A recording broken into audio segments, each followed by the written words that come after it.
In November 2021, the world went crazy when Justin Bieber did his first ever concert in the Metaverse. It was a virtual show where the singer performed through an avatar, which the audience could also interact with. Though he wasn't the first celebrity to do so, it's created quite some buzz around the Metaverse. A couple of years ago, the Metaverse arrived as a boom. Everyone started seeing it as the next best thing. Global companies such as Microsoft began to integrate it into their system. The social media giant Facebook went into it so deeply that it rebranded itself as Meta and invested billions of dollars in developing its own metaverse, but all in vain, because the metaverse seems to be failing. This is not yet another brand story, but a reality check of what happens when technology tries to get ahead of time. The term Metaverse originated in the 1992 science fiction novel Snow Crash. It is a combination of two worlds, meta and universe, where meta means more comprehensive or transcending. 11 years later, in 2003, a video game named Second Life was released, which is largely considered the first metaverse in the metaverse history. In the game, one could build a second fictional life for themselves in the digital realm, where they would be represented as an avatar. It got so popular that millions of people used to spend hours in that virtual world. The next big innovation in this field was the then 18-year-old entrepreneur and inventor LUCKEY. In 2011, he created a prototype for a VR headset known as the Oculus Rift VR headset. He officially launched his company in 2014, but before it could release its products, Facebook Incorporation bought it for $2 billion. The same year, Sony and Samsung both announced they were creating their own VR headsets. Now, if you have been following the Metaverse hype even at the surface level, you must have heard that about people spending thousands of dollars to buy real estate plots in it. We know it may sound crazy to a lot of people, but it was a thing. In 2015, a virtual reality platform called Decentraland was introduced, which allocated virtual land via a proof-of-work algorithm. The next year, the popular cartoon series Pokemon's makers went way ahead and introduced Pokemon Go, which was the first game to overlay a virtual world onto the real world. It used mobile devices with GPS to locate, capture, train and battle virtual creatures called Pokemon, which appeared as if they were in the player's real-world location. It used to be so much fun that people around the world were running around in their neighborhoods trying to catch Pokemon playing the augmented reality game. By 2017, the furniture giant IKEA also joined the Metaverse with its innovative Place app, which allowed its customers to select a piece of furniture and view what it looked like in their home or office. Though technology was progressing, common people were still not sure about the potential of the Metaverse, which was about to change when the music industry joined it. In 2018, the popular music producer and DJ Marshmello made history by performing the first in-game concert ever to take place. Millions of people enjoyed the event while their avatars danced on and around the stage. After that, global stars such as Justin Bieber and Ariana Grande have also went beyond the physical world and held their concerts in the Metaverse, which the audience thoroughly enjoyed. All in all, several small and big companies including Google and Apple were making their fair share of contributions in developing the Meta universe, but what catalyzed its popularity was when in 2021, Facebook's parent company rebranded itself as Meta. The word spread like fire and everybody was talking about it. But before we get to know about Facebook's involvement in the Metaverse, let's quickly have a look at its history. Facebook was launched as the Facebook in February 2004, and almost immediately, its founder Mark Zuckerberg got into a controversy, which is pretty much what the entire Facebook journey has been like so far, where success and controversy go hand in hand. What happened was that just 6 days after the launch of the Facebook, 3 of Zuckerberg's college Harvard University seniors accused him of stealing their idea to build a competing product. However, it was later settled with each of the trio receiving 1.2 million shares in the Facebook company, which suggests that there must have been some truth in their claims. In 2005, the company dropped the from its name and became what we today know as Facebook. Though it seemed as a platform limited to Harvard students, it eventually became accessible to the general public and got so popular that by December 2005, it had 12 million users. Over the years that followed, the company continued to grow, expand and attract more and more users. Then came 2012, which was one of the most important years for Facebook, when the company acquired the photo sharing platform Instagram.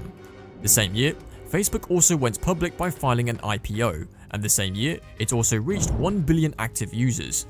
But it wasn't a smooth journey for Facebook. The company is known for failing into several controversies every now and then, a large part of which has been regarding user data and privacy. It is said that in the late 2010s, things began to go downhill for Facebook. From missing revenue targets to more controversies and lawsuits, it was going through a not so good road.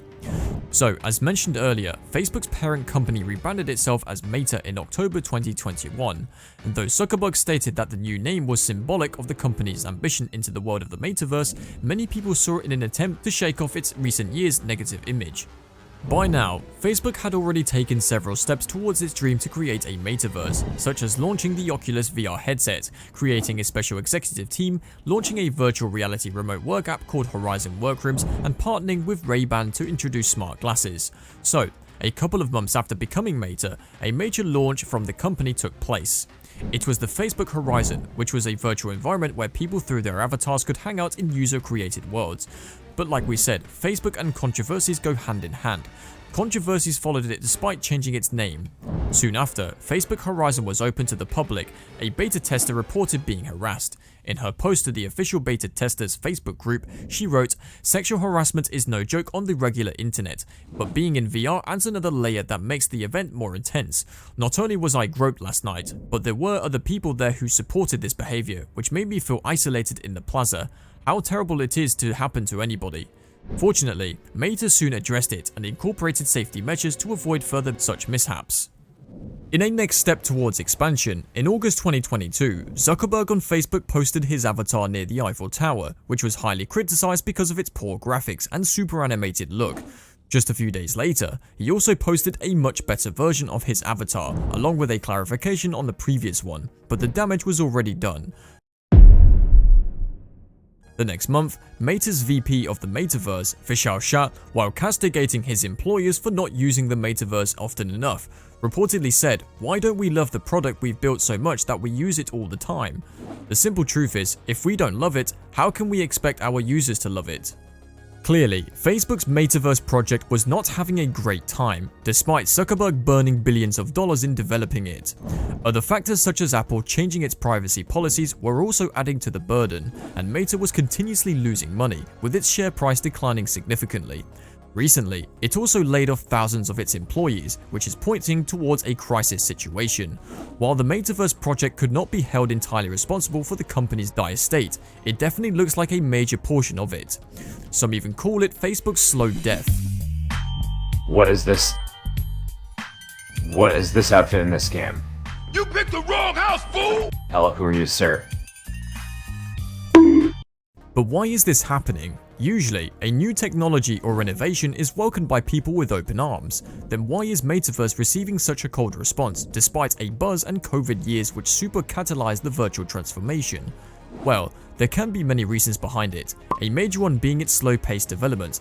Several users have complained of Metaverses still being in a state of poor graphics and animated feel, with continuous lags and bugs. It fails to provide a memorable experience and hence it remains to be an empty room. The reasons could be its biological effects because VR headsets are not very comfortable for long duration usage. Recently, Elon Musk, joking about Metaverse, said, "You know, when I grew up, it was like, don't sit too close to the TV, it's gonna ruin your eyesight, and now TV is literally right here," puts his hand very close to his face. I'm like, what? Is that good for you? Well, he certainly has a point here. So it is clear that while we are not yet there in the Meta universe, it won't be wrong to say that it seems to have great potential, and maybe it is just a matter of time before it becomes a part of our lives. While we definitely are at a pivotal point in the Metaverse history, its other components such as virtual money called cryptocurrency have seen a great rise in popularity in recent years. But just like the physical world, there are negative elements in the virtual world too. One such was Gerald Cotton, the owner of once Canada's largest crypto exchange, Quadriga CX. Just a few years back, he died under mysterious circumstances, and people's millions of dollars got locked inside a safe that only Gerald had the key to. But that was just the beginning of many secrets of Gerald Cotton. To unravel the layers of what is known as one of the greatest crypto scams, click on the video on the screen right now.